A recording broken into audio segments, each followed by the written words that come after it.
Speaking in the Oval Office, the president repeated his claim that Canada is being subsidized by Americans.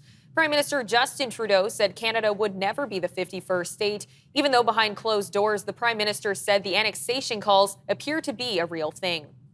U.S. President Donald Trump's administration is taking aim at Canada's digital services tax as a major trade irritant. The White House sent out a document calling digital taxes in both Canada and France unfair for taxing American companies. The 3% tax requires large tech businesses to pay tax on revenues earned by users in Canada. Now to our news director, David Clement, for more on the tax and the disagreement between the U.S. and Canada. Thank you for that, Theresa. On the digital services tax, it's first important to really get an understanding of what the tax is and who it applies to.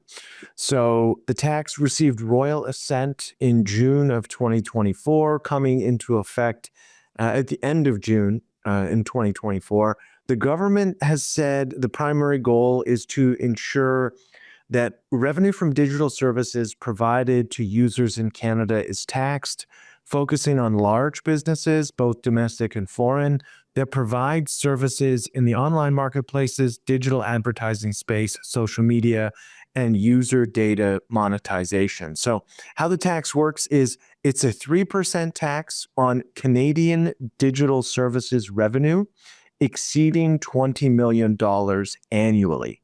And so it's specifically targeted towards online marketplace services revenue, digital advertising services revenue, social media services revenue, and user data revenue. It only applies for companies who have a global revenue of somewhere near $1 billion Canadian, while also exceeding $20 million Canadian in revenue in Canadian operations per year. So it is specifically on large companies operating in the tech space. For more specifics in terms of who actually would qualify under this tax, so if we divide it up by the different types of qualifying companies, so Alphabet, which most people would otherwise know as Google, their services like Google Ads, Google Play, YouTube, the ads and data there qualify Alphabet or Google in this tax. Meta for Facebook and Instagram, Amazon, so Amazon's marketplace, Amazon's web services, as well as advertising on Amazon.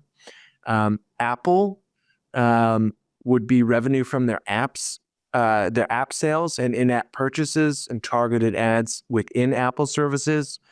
Microsoft would also qualify through Bing, LinkedIn, their Microsoft Store, their cloud computing contracts and services, but it also includes other companies. So Netflix for streaming, Uber for both transport and food delivery, Airbnb, which technically operates as an online marketplace, Spotify, and then even Snapchat, given their advertising space in Canada.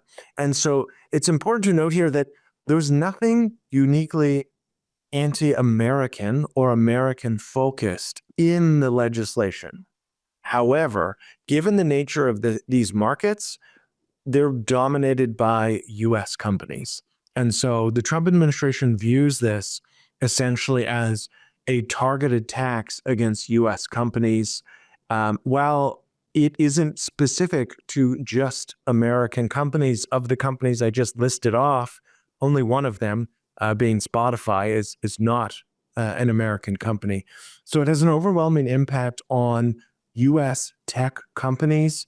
And so we can fully expect that the debate over this is going to pick up as the trade war looms between Canada and the United States, and as the Trump administration's grievances about trading practices with Canada shift. Because you remember, it's been about fentanyl, it's been about the border, it's been about immigration. There have been references to dairy and supply management, which we chatted about before.